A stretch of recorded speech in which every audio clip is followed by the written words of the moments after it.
Hello, everyone. Welcome to Development Palates. I'm Aaron Loomis, coming to you from the Ventura Cigar Company studio, and with me today is Jiunn Liu, Seth Geis, and John McTavish. How you guys doing? It's, corporate Monday, corporate year. Hola amigos, buenos dias. Yo. Hey, year So ending. today, yeah, go ahead. So today we're talking about the Joya de Nicaragua Cinco Decadas Diadema. Cigar is 6-inch by 54 ring gauge. Comes out of the Joya de Nicaragua factory in Nicaragua. The blend is undisclosed, and the price point is $19.99. The cigar was released in August of 2018. So with that out of the way, June, what was your smoking experience like? Um, Smoking experience was good overall. So I got within the first third. Just immediately, I kind of felt like it was a very like balanced, uh, sort of a play profile. Subtle dried red pepper spice. I got a ton of creamy breadiness, and I got this like sweet potato like consistency and sweetness out of it as well. Um, so like it's almost like when I have certain cigars and if something tastes like bready. But if I were to mix in with like a bread heavier volume kind of consistency, that's kind of what I mean by that. When I retrohaled, I got plum, cedar, and I got more spice to come out of it. Finished pretty clean. I got a little bit of a charred wood going on and dry earth, strength and strength and body medium. Getting into the second third, I kind of felt like it was. I felt like it just got even better. I felt like all the flavors started to kind of meld and mesh better together. And just even with like the finish, the retro, the mouth draws, like all the flavors just kind of like uh, melded better as well as get more easily identifiable. Moving into the last third, I felt like the cigar was still good, but it kind of threw off the balance a little bit for me. It was a little too like baking soda cedar kind of forward. Retro also had more spices to it, which kind of also kind of contributed to the throwing off of the balance that I'm talking about. And but overall, the strength and body finish out medium for me. In terms of construction, I rated the burn to be very good. There was only a touch up needed. Other than that, I mean, everything about it, burn performance was just awesome, and that's not necessarily easy to do on a diademas. In terms of draw, also, I thought it was perfect. Also, not so easy to do on a diademas. So, really good points for construction. Good. All right, Seth, how about you? Hold on, man. Did I mute myself? No, man. I'm You're good. You're talking. good. I'm good. Jeez. No. Um, noob. It was like reverse noob on that Yeah. one. I'm trying to even remember if I have the right notes in front of me. I think I do. Um, First third really shows. I mean, to me, it was just sweet and spicy. I got some like wine-like qualities to it. There's some meatiness as well. Really nice first third how it opened up. Then when I get into the second third, it's continuing to deliver that spice, but there's some fruitiness that really comes forward. I'm getting some like red currant like qualities, and it's really pairing with that wine flavor. And it's still spicy, sweet pepper. I got some black pepper and nutmeg with that. There's a little wood and leather on the finish. And then when I get into the final third, I find just more transitioning, and you can really see how the perfecto is playing off of the wrapper. Really showing some fruit and wine-like qualities. Cinnamon, pepper, nutmeg, bacon spices, just really enjoyable. I'd say the cigar was medium full throughout the whole experience, first and final third. Really solid construction, enjoyable stick. Sorry, my notes are like random now. That's right. How about you, John? What were your thoughts on this cigar? Similar experience to the other guys. The first third definitely started out with a medium full, intense body. I think the cigar overall for me never really got above medium strength, which was kind of nice because so often when you go for more body, they like to ramp the strength up, and I didn't feel that was the case here, which is good because Hoya's cigars tend to be known for being more full bodied. First third delivered a lot of flavor. Sweet powdered cocoa. I got underlying bourbon sweetness, which I can talk about later, but it was a very distinct bourbon sweetness for me.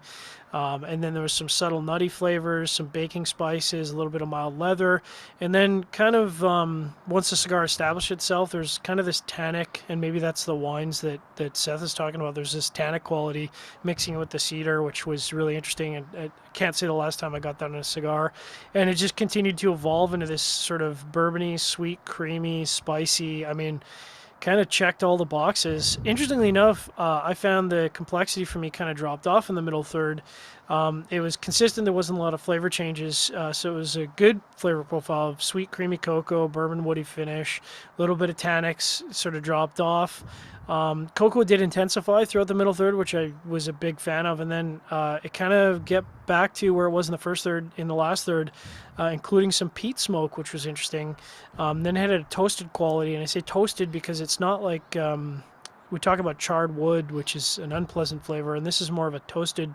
If you talk about baking, some sort of baking thing that's been toasted, and that's the flavor that I got, and it was really nice with that sweetness and bourbon flavor. In terms of burn and construction, I wrote it very good. Burn was really good. I had to do a slight touch up in the first third, and that might have been just me playing around, but other than that, no issues throughout the burn, which is impressive on a Diademus. I mean, it's a lot of cigar. Ash held on extremely well, 1.5 inch increments, gray white ash if you care about that kind of thing. And then the draw itself was perfect. I mean, absolutely textbook perfect. And I did use a V-cut because you can use a V-cut on a Perfecto, no issues, just the right amount of resistance. What was your experience, Aaron? Yeah, for me, the cigar started out with some creamy wood, along with a little bit of baking spice. Not far behind that, about 3/4 of an inch in, the cigar really started to open up. Baking spice became even with that creamy wood. I was getting a little bit of kind of a cherry sweetness in the background.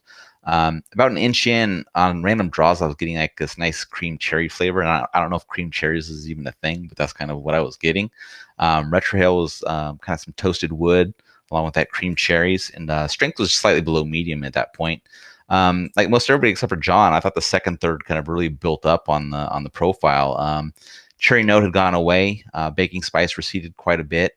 Wood and cream up front. Really silky smoke texture there. A little further in, a little bit of that cherry sweetness returns.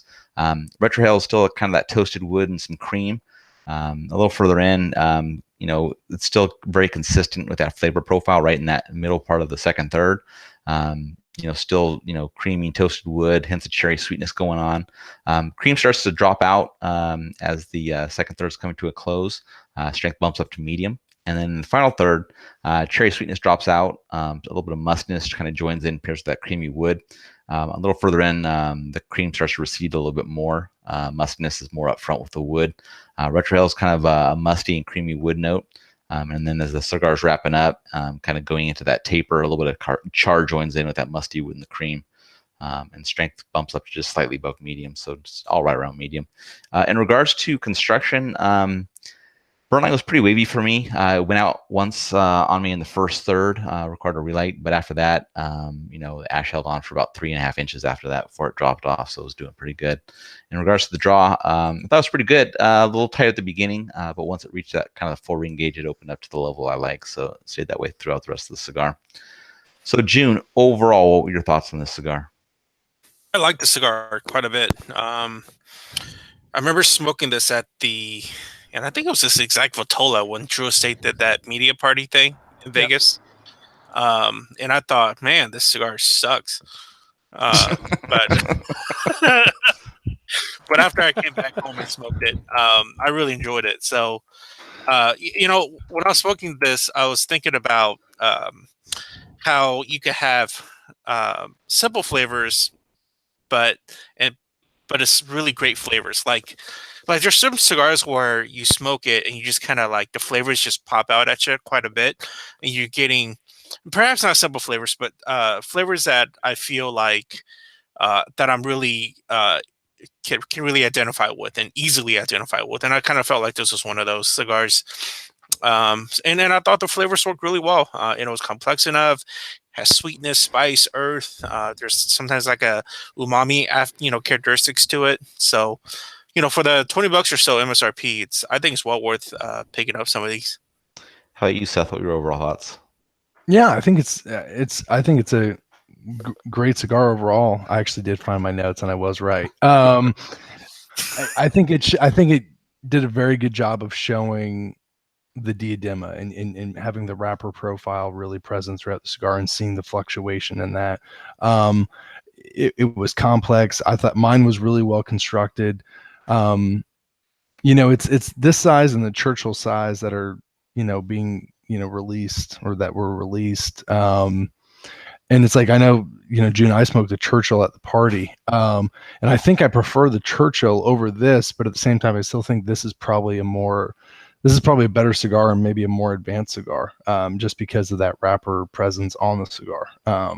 But overall, I think it's a great smoke. And like I say with Oya, for every cigar they make that I hate, they make one that I love. And this is one of those that I love. How about you, John? Yeah, I think the next most favorite cigar from Hoya for me used to be the Cuatro Cinco, the original recent, the new one. This blew both of those out of the water for me. I mean, you talk about a celebration 50-year cigar. This is it. I mean, this is how you do it right. And like Jiunn was saying, it's nice that all the flavors were there, and they didn't have to dial the flavors to 10. They were all recognizable, they were discernible, and yet it all blended together really nicely in this great harmony throughout. And in a cigar this size, you don't want to get bored of the flavor, and it never was too intense for my palate or anything like that. So I've already got a couple boxes of these queued up for my next trip to the States. So that should tell you how much I liked it. Nice.